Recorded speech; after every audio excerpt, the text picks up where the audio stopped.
என்ன ஆனாலும், எவ்வளோ மோசமான சூழ்நிலை வந்தாலும், "நீ என்னை விட்டு போயிட மாட்டல்ல?" அப்படின்னு அவங்க என்கிட்ட கேட்டாங்க. பட் கேட்டது அவங்க, இப்போ ஃபைனலாக விட்டுட்டு போனது அவங்க தான். என்னடா இது! அவங்க என்னை விட்டுட்டு போயிடாத, கான்ஃபிடெண்ட்டாக என் கூட இரு அப்படின்னு சொன்னாங்க.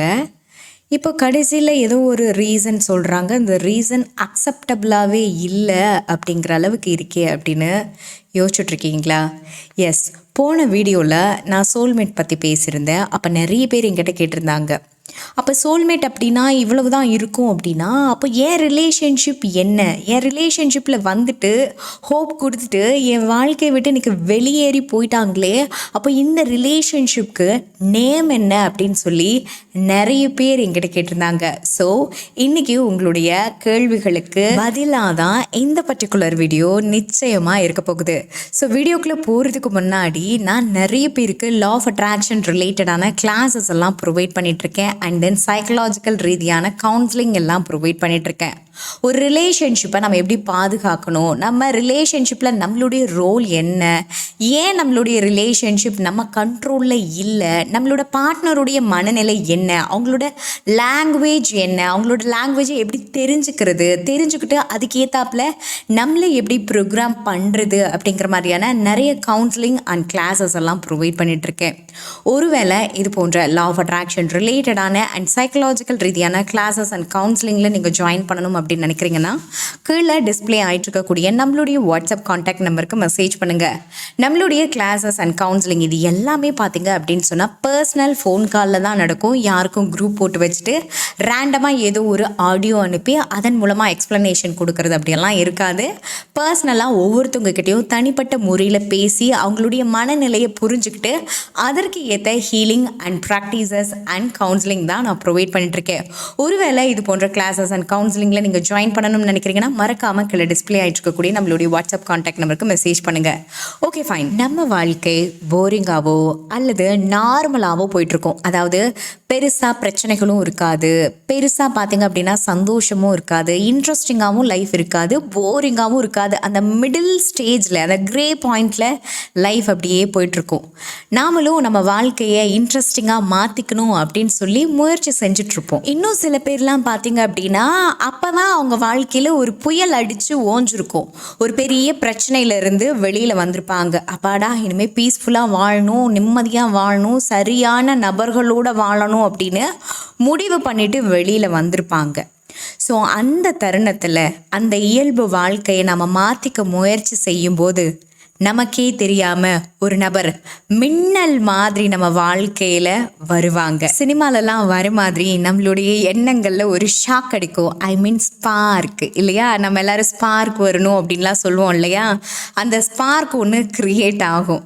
ஸோ அவங்க பார்வை நம்ம மேலே படாதா அப்படின்னு யோசிக்கிற அளவுக்கு கிரேஸியாக தான் இருக்கும். அவங்க நம்மக்கிட்ட வந்து நார்மலாக ஹலோ அப்படின்னு சொன்னால் கூட நம்மளோட மனசு இந்த ஜென்மத்தை வாழ்ந்த மாதிரி சந்தோஷப்படும். அவங்க ஃப்ளர்ட் பண்ணால் கூட, ஒருவேளை அவங்க ஃப்ளர்ட் பண்ணுறாங்க அப்படிங்கிறது நமக்கு தெரிஞ்சாலுமே கூட அந்த ஃப்ளர்ட்டிங்க்கு மனசு மயங்க ஆரம்பிக்கும். எஸ், இதுதான் கர்மிக் சோல்மேட், ஆன்ம கர்ம பந்தம். அதாவது இவங்க ஏமாத்திடுவாங்களோ அப்படின்னு ஃபீல் ஆகும். ஆனால் அவங்க தரக்கூடிய ப்ராமிசஸை பிலீவ் பண்ணுறதுக்காக தூண்டும்.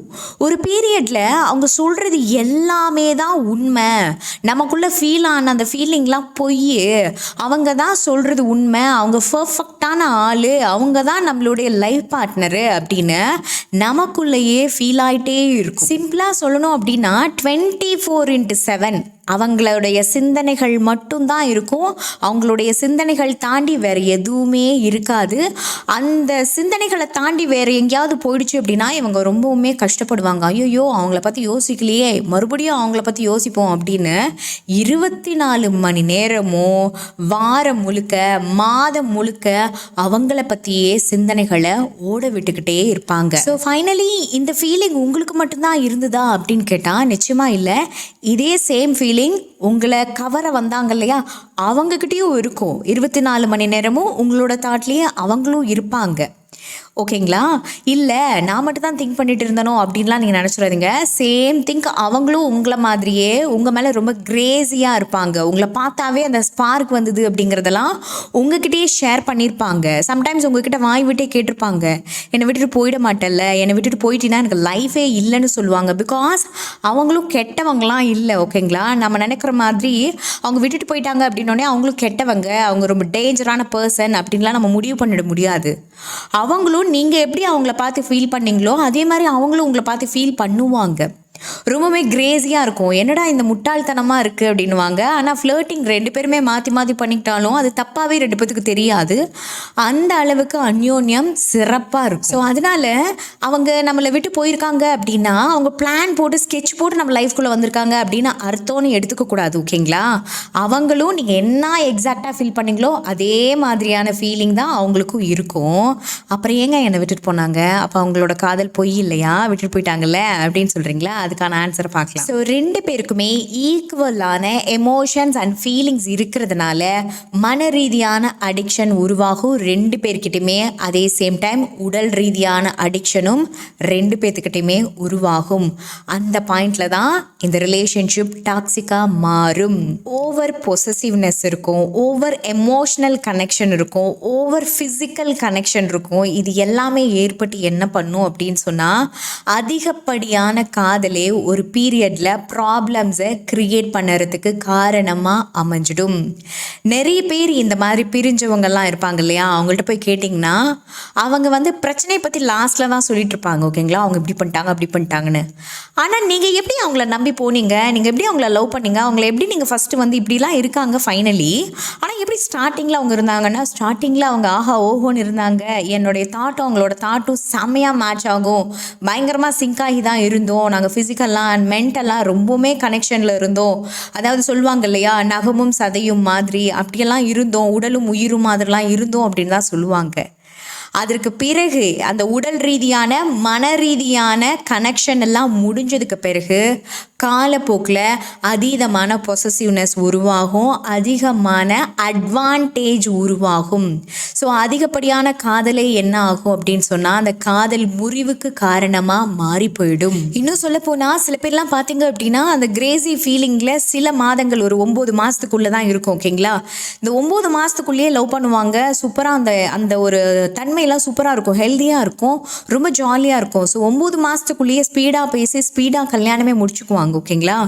அப்போது கல்யாணம் முடிச்சுக்குவாங்க. கல்யாணம் முடிச்சுக்கிட்டு அதுக்கு பிறகு கருத்து வேறுபாடுன்னு சொல்லி பிரிஞ்சிருவாங்க மேரேஜுக்கு அப்புறமா. ஸோ ஃபைனலி இந்த ரிலேஷன்ஷிப் ஜாயின் ஆகுமா, ரீஜாயின் ஆகுமா ஆகாதா அப்படின்னு கேட்டால் என்ன தான் போராடினாலும் கூட, என்ன தான் அழுதாலும் கூட திரும்ப வரவே மாட்டாங்க. அப்படி வந்தாலும் நிலையாக இருக்கவே மாட்டாங்க.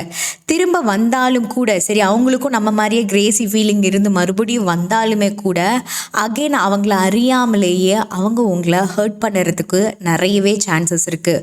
ஸோ இது really hard, really red flag அப்படிங்கிற ரியாக்ஷனை எப்பவுமே வெளிப்படுத்திக்கிட்டே இருக்கும். ஸோ ரொம்பவுமே வல்கரபலாக ரொம்பவுமே டாக்ஸிக்காக மாறிடும். ஸோ சில பேர் பார்த்தீங்க அப்படின்னு சொன்னால் இந்த விஷயத்துக்கு பிறகு அவங்க போயிடுவாங்க. போனதுக்கு பிறகு லைஃப் லாங் அவங்க வரவே மாட்டாங்க. அவங்கள நம்ம பார்க்கவே மாட்டோம், அவங்கள பற்றி கேள்விப்படக்கூட மாட்டோம். ரொம்ப தூரத்துக்கு அந்தான போயிருப்பாங்க. அவங்க நம்ம லைஃப்பில் இல்லாமலேயே கூட போகிறதுக்கு சான்சஸ் இருக்குது. இன்னும் சில பேர் பார்த்தீங்க அப்படின்னு சொன்னால் டச்சில் இருப்பாங்க, பட் ஒரு வெல்விஷராக கூட நம்மளால் பார்க்க முடியாது. அவங்கள பற்றி யோசிக்கும் போதே பெயினாக இருக்கும், கோவமாக இருக்கும், வெறுப்பாக இருக்கும். ஒரு வன்மத்தோடையே தான் அவங்களுடைய நம்பர் கூட நம்ம மொபைலில் சேவ் பண்ணி வச்சுருப்போம். ஸோ என்ன தான் கஷ்டப்பட்டாலும் ஜாயின் ஆகவே ஆகாது. நீங்கள் ட்ரை பண்ணீங்க அப்படின்னு சொன்னால் உங்களுக்குள்ள வலி அதிகமாகும். உங்களுக்குள்ள மறைஞ்சிருக்கக்கூடிய வலி மறுபடியும் வெளியில் வர ஆரம்பிச்சிரும். ஸோ இப்படிப்பட்ட ரிலேஷன்ஷிப்பை ஏன் நம்மளுக்கு யூனிவர்ஸ் கொடுக்குறாங்க அப்படின்னு கேட்டால் நிச்சயமாக நீங்கள் கேட்ட கேள்வி கரெக்டு தான். இந்த பெயினை நமக்கு கொடுக்கறது யூனிவர்ஸ் தான். இந்த கர்மிக் ரிலேஷன்ஷிப்பை நமக்கு கொடுக்கறது நிச்சயமாக யூனிவர்ஸ் தான். ஏன் கொடுக்கணும்? யூனிவர்ஸ்னால் நல்லதை தானே கொடுக்கணும். எதுக்காக கெட்டதை கொடுத்துருக்காங்க, எதுக்காக பெயினை கொடுத்துருக்காங்க அப்படின்னு சொல்லி கேட்டிங்கன்னா எஸ், லேர்னிங்ஸ். கண்டிப்பாக ஒரு நபரால் நமக்கு ஏதோ ஒரு கற்றல் தேவைப்பட வேண்டி இருந்திருக்கு. ஸோ அதனால தான் அந்த நபரை நம்மளுடைய வாழ்க்கையில் பிரபஞ்சம் கொண்டு வந்தாங்க அப்படிங்கிறத நீங்கள் புரிஞ்சுக்கணும். அதாவது புதுப்பித்தல் அண்ட் லைஃபுடைய வேல்யூ இப்படி நிறைய புரிதல் அவங்களுடைய பிரிவுக்கு அப்புறம் உங்களுக்கு நிறையவே உருவாக ஆரம்பிக்கும். அண்ட் நம்ம தெரியாமல் கூட ஏதோ ஒரு சில தவறுகள்லாம் செஞ்சுருப்போம். அந்த தவறுகளுடைய தாக்கம் அதனால் நாம் சில புதிய பாடங்களை கூட நம்ம கற்றுக்க முடியும். சில பேர்லாம் என்கிட்ட சொல்லியிருக்காங்க கவுன்சிலிங்கில், கிளாஸில் எல்லாமே, அந்த பிரேக்கப்புக்கு அப்புறம் தான் என்னை சுற்றி நடக்கக்கூடிய நிறைய விஷயங்களை நான் தெரிஞ்சுக்கிட்டேன். இப்படிலாம் ஒன்று இருக்காங்கிறதே என்னோட நாலேஜுக்கே வந்துச்சு. என் கண் முன்னாடி இருந்த விஷயங்களை கூட நான் கவனிக்காமல் இருந்திருக்கேன் அப்படின்னு சொல்லுவாங்க. ஸோ அந்த பிரேக்கப்னால நமக்கு சில ஊண்டிங் கண்டிப்பாக கிடைக்கும். அந்த தடங்கள்லாம் எதுக்காக அப்படின்னு சொன்னால், நம்மளுடைய வாழ்க்கையை பெஸ்ட்டாக நம்ம வாழ்கிறதுக்காக, சில விஷயங்களை நம்ம கற்றுக்கிறதுக்காக. ஏன்னா கற்றுக்காமலாம் இந்த யூனிவர்ஸ் விட்டு வைக்காது. ஏதோ ஒரு லேர்னிங்கை இந்த பிரபஞ்சம் நமக்கு உணர்த்திக்கிட்டே தான் இருக்கும். ஸோ இப்போ உங்களுக்கு தோணலாம், சரி ஓகே, இந்த கர்மிக் சோல்மேட் ரிலேஷன்ஷிப்பில் நாம் இருக்கமா, இல்லை ஒரு நல்ல அன்பான காதல் கிட்ட இருக்கமா அப்படிங்கிறத நாம் எப்படி தெரிஞ்சுக்கிறது? ஏதாவது அறிகுறிகள் தென்படுமா அப்படின்னு கேட்டிங்கன்னா, எஸ், நிச்சயமாக அறிகுறிகள் இருக்குது. அதை நான் சொல்கிறேன் பாருங்கள். ஃபர்ஸ்ட் ஒன் பார்த்திங்க அப்படின்னா, உடனே அவங்கள நமக்கு பிடிச்சிரும். அதாவது ஒரு ஸ்பார்க் வரும். அந்த ஸ்பார்க் பார்த்திங்க அப்படின்னா மனசை மெல்ட் பண்ணிடும். ஓகேங்களா? உடனே பிடிச்சிரும். அதுக்கு ரொம்ப டைம்லாம் எடுக்காது. உடனே இம்மீடியட்டாக பார்த்திங்க அப்படின்னு சொன்னால் ஒருத்தர் பிடிச்சி போயிடும். டைமே எடுத்துக்க மாட்டாங்க. ரெண்டாவது பார்த்திங்க அப்படின்னா, நிறைய பேசுவோம், தீரவே தீராது, பேசிக்கிட்டே இருக்கணும் அப்படிங்கிற இன்ட்ரெஸ்ட் குறையவே குறையாது. அது ஒருத்தங்க கிட்ட மட்டும் இல்லை, 2 பேருமே ஒரே சேம் ஈக்குவலான கான்வர்சேஷனை பேசிக்கிட்டே இருப்பாங்க. மூணாவது, அட்ராக்ஷன் அதிகமாக இருக்கும். அதாவது ஈர்ப்பு அதிகமாக இருக்கும். அவங்கக்கிட்ட பேசவே இல்லைன்னா கூட அவங்கள பற்றி நினச்சிக்கிட்டு ஷை ஆகிக்கிட்டு, பல்ல கடிச்சிக்கிட்டு, நகத்தை கடிச்சிட்டு அப்படியெல்லாம் இருந்துக்கிட்டே இருப்பாங்க. நம்பர் 4, ஜாயின் ஆகிறதுக்கு எல்லா விதமான ஆப்பர்ச்சுனிட்டி ஈஸியாக தானாகவே இந்த பிரபஞ்சம் நமக்கு கொடுக்கும். அதாவது டஃப்பாலாம் இருக்காது. அவங்கள மீட் பண்ண போகும்போது பிரச்சனையெல்லாம் நடக்காது. ரொம்ப ஈஸியாகவே மீட் பண்ண முடியும். அதாவது ஸ்டார்டிங் ஸ்டேஜில், கரெக்டுங்களா? ஸோ தடையே இருக்காது, தங்கு தடையே இல்லாமல் அவங்கள மீட் பண்ணுறதுக்கான ஆப்பர்ச்சுனிட்டி தானாகவே உருவாகும், ஈஸியாக இருக்கும். 5, ரிஸ்க் எடுக்காமலேயே அவைலபிளாக அவங்க இருப்பாங்க. நாமளும் இருப்போம். ரிஸ்க் எடுத்து தான் ஒரு விஷயத்த பண்ணணுங்கிற இடத்துல நாமளும் இருக்க மாட்டோம், அவங்களும் இருக்க மாட்டாங்க. ரொம்ப ஈஸியாக இருக்கும். வேணா அவங்க போய் சொல்லுவாங்க, நான் இப்போ ஜாபில் இருந்தேன்னா, ஆனால் உனக்காக ரொம்ப டைம் ஸ்பெண்ட் பண்ணி ஓடி பேசிகிட்ருக்கேன்னு சொல்லுவாங்க. அதே மாதிரி நாம் கூட அவங்களுக்காக நம்மளோட வேலையெல்லாம் ஒதுக்கி வச்சுட்டு, இல்லை ஒதுக்கியே வைக்காமல் கூட, வேலையே இல்லாமல் கூட நம்ம இருக்கலாம். ரொம்ப அவைலபிளான அந்த தருணங்கள் இருக்கும். ஸோ ஃபைனலி இந்த 5 அறிகுறிகளும் சூப்பராக இருக்குன்னு நீங்கள் ஃபீல் பண்ணுவீங்க. இந்த 5 அறிகுறிகளுக்கும் அடிக்ஷன் ஆனதுக்கு பிறகு என்ன நடக்குங்கிறத நான் சொல்கிறேன் பாருங்கள். முதல் அறிகுறி, சில மாதங்கள் சில காலங்கள் போனதுக்கு பிறகு ரொம்ப நாளாகவே ஒரு பயம் ஒன்று உருவாகும். அந்த பயம் நீடிக்கும். அதாவது இந்த ரிலேஷன்ஷிப் சேஃபா, இந்த ரிலேஷன்ஷிப் தொன்று நம்ம வாழ்க்கையில் வருமா, இந்த ரிலேஷன்ஷிப் கண்டிப்பாக கரெக்டு தானா அப்படிங்கிற மாதிரி ஒரு நெருடல், ஒரு ஆன்ஷியஸ் உள்ளுக்குள்ளே அப்படியே உருவாகிக்கிட்டே இருக்கும். அதை நம்ம அவாய்ட் பண்ணுறதுக்காக அந்த பர்சன்கிட்டேயே நம்ம பேச ட்ரை பண்ணுவோம். இது 2வது அறிகுறி. ஓகேங்களா? உள்ளுக்குள்ளே இருக்கக்கூடிய அந்த ஆன்ஷியஸை அவங்கக்கிட்டே பேசி பேசி பேசி தீர்த்துக்கலாம். அவங்க பேசும்போது, அவங்க ஹோப் கொடுக்கும்போது அந்த பயம் போயிடும் அப்படின்னு சொல்லி நீங்களே என்ன பண்ணுவீங்க அப்படின்னா, அவங்கக்கிட்ட பேசுகிறதுக்கு தவிப்பீங்க. பட் அந்த இடத்துல அவங்க பேச மாட்டாங்க. பேசுகிறது கொஞ்சம் கொஞ்சமாக ஸ்டாப் ஆகும். உங்களுக்கு ஃபீல் ஆகும், கரெக்டாக தான் ஃபீல் ஆகுது, அவங்க நம்மக்கிட்ட இருந்து டிஸ்டன்ஸ் மெயின்டைன் பண்ணுறாங்களா அப்படின்னு. அப்போது 3வது அறிகுறி தோன்ற ஆரம்பிக்கும். நாம் ஃபுல்லாக தூங்கவே மாட்டோம், பீஸை இழந்துருவோம். ஒரு பெயின்ஃபுல்லான ஒரு மைண்ட் செட்லேயே நம்ம இருப்போம். சாப்பிட முடியாது, தூங்க முடியாது. ஒரு ஃபியர் அதிகப்படியாகவே உருவாக ஆரம்பிச்சிரும். 4வது அறிகுறி, தப்பாக இருக்குது அப்படின்னு மனசுக்கு புரிஞ்சிரும். இது கரெக்டாக இல்லை, அது சரியில்லை அப்படின்னு புரிஞ்சிரும். பட் விலக முடியாது. ரொம்ப அதிகமான துன்பத்தை அது கொடுத்துட்டு நம்மளை விட்டு பிரிஞ்சு போயிடும். ஸோ இதை உண்மையாக சொல்லணும் அப்படின்னா ஸ்டார்டிங்லேயே நம்மளால் புரிஞ்சுக்க முடியாது. ஏன்னா காதலுக்கும் பார்த்திங்க அப்படின்னா மேலே நான் சொன்ன அறிகுறிகள் எல்லாம் இருக்கத்தான் செய்யும். ஆனால் அந்த காதல் பார்த்திங்க அப்படின்னா உடனே அட்டாச் ஆகிறது அண்ட் பேச பேச ஆசை தீராமல் இருக்கிறது, அட்ராக்ஷன் அதிகமாக இருக்கிறது, அங்கேயே புரிஞ்சுக்க முடியும். காலப்போக்கில் அது அப்சசிவாக மாறும் அப்படிங்கிறது. ஸோ இந்த கர்மிக் சோல்மேட்டை பொறுத்த வரைக்கும் நம்மளால் ஸ்டார்டிங்லலாம் ஃபைண்ட் அவுட் பண்ணவே முடியாது. ஏன் அப்படின்னா அந்த ஒரு ரிலேஷன்ஷிப்பை நமக்கு கொடுத்து அந்த ரிலேஷன்ஷிப்க்கு நம்மளை அடிக்ஷன் ஆக்கி அந்த அடிக்ஷன்லேருந்து நம்ம வெளியில் வரும்போது தான் வாழ்க்கையை பற்றின சில புரிதல்களை இந்த பிரபஞ்சம் நமக்கு கற்பிக்கும். அதான் நிறைய பேர் சொல்லுவாங்க இல்லையா, இந்த பிரேக்கப்க்கு அப்புறம் தான் நான் மெச்சூர் ஆனேன், இந்த டிவோர்ஸ்க்கு பிறகு தான் நான் மெச்சூர் ஆனேன் அப்படின்னு சொல்லுவாங்க. ஸோ அதனால் கர்மிக் சோல்மேட் உங்கள் லைஃப்பில் வந்திருக்காங்க, நீங்கள் நிறைய தவறுகள் பண்ணியிருக்கீங்க அப்படின்னு சொல்லி நம்ம ஜட்ஜ் பண்ணிட முடியாது, டிஃபைன் பண்ணிட முடியாது. ஓகேங்களா? அதுக்கு பதிலாக நம்ம சில புரிஞ்சிக்காத விஷயங்கள் இருக்கும், சில வேல்யூ பண்ணாத விஷயங்கள்லாம் இருக்கும். அதுக்கான ஒரு பாடமாக அதுக்காக நம்ம ஒரு புரிதலை உருவாக்கிக்கிறதுக்காக இந்த பிரபஞ்சம் கர்மிக் சோல்மேட்டை நம்ம வாழ்க்கையில் கொண்டு வருவாங்க. ஸோ இந்த பர்டிகுலர் விஷயத்தை பொறுத்த வரைக்கும் ரிலேஷன்ஷிப் ஸ்டார்ட் ஆகும்போதே இதை ஃபைண்ட் அவுட் பண்ணி நம்ம அதுலேருந்து விலகிடலாம் அப்படின்னு நம்ம நினச்சோன்னா நிச்சயமாக விலக முடியாது. அதை நம்மளால் ஃபைண்ட் அவுட் பண்ண முடியாது. ஃபைண்ட் அவுட் பண்ணாலும் கூட நம்மளை மீறி என்ன நடந்துட போகுது அப்படிங்கிற ஒரு துணிச்சலில் மேற்கொண்டு உள்ள நுழையிறதுக்கு ட்ரை பண்ணுவோம். ஸோ ஃபைனலி இது சில வருஷங்களுக்கு பிறகு தான் நமக்கு புரியும் நம்ம லைஃப்பில் வந்துட்டு போனவங்க ஒரு கர்மிக் சோல்மேட் அப்படிங்கிறது. ஓகேங்களா? இந்த மாதிரி ஒவ்வொருத்தவங்களோட லைஃப்லேயும் யாராவது ஒருத்தவங்க நிச்சயமாக இருப்பாங்க. சில பேரோட லைஃப்பில் 2-3 பேர் கூட இருப்பாங்க. ஓகேங்களா? ஸோ நீங்கள் எங்கிட்ட சொல்ல வேண்டாம், கமெண்ட் பாக்ஸில் கூட இஷ்டம் இருந்தால் சொல்லுங்கள், இல்லைன்னா சொல்ல வேண்டாம். ஆனால் நீங்கள் கொஞ்சம் யோசிச்சு பாருங்கள். சில பேர் உங்களை பயங்கரமாக ஹர்ட் பண்ணியிருப்பாங்க, பயங்கரமாக உங்களை லவ் பண்ணியிருப்பாங்க. ஆனால் ஃபைனலி அவங்க இல்லாமலே கூட போயிருப்பாங்க. இல்லை இப்போ டச்சில் இருந்தாலுமே கூட அவங்க பெருசாக உங்ககிட்ட கம்யூனிகேட் பண்ண மாட்டாங்க. நீங்களும் அவங்கக்கிட்ட கம்யூனிகேட் பண்ண ட்ரை பண்ணாலும் அவங்க உங்களுக்கு ரெஸ்பான்ஸ் பண்ண மாட்டாங்க. உங்களை ஒரு ஆப்ஷன் மாதிரி அவங்க வச்சுருப்பாங்க, நீங்களும் சேம் டைம் அதே மாதிரி வச்சுருக்கக்கூட சான்சஸ் இருக்குது. அண்ட் ஏக்கத்தோடையே நீங்கள் அவங்கள பார்த்துட்டு இருக்கிறதுக்கு சான்சஸ் இருக்குது. ஸோ இந்த கர்மிக் சோல்மேட் முழுக்க நமக்கு சில அறிவுரைகளை, சில புரிதலை உருவாக்குறதுக்காக பிரபஞ்சம் நமக்கு கொடுக்குது அப்படிங்கிறத நீங்கள் புரிஞ்சுக்க முடியும் அப்படின்னு நான் நம்புகிறேன். ஸோ இது ரிலேட்டடாக உங்களுக்கு வேறு ஏதாவது டவுட் இருக்குன்னா கீழே கமெண்ட் பாக்ஸில் எங்கிட்ட கேளுங்க.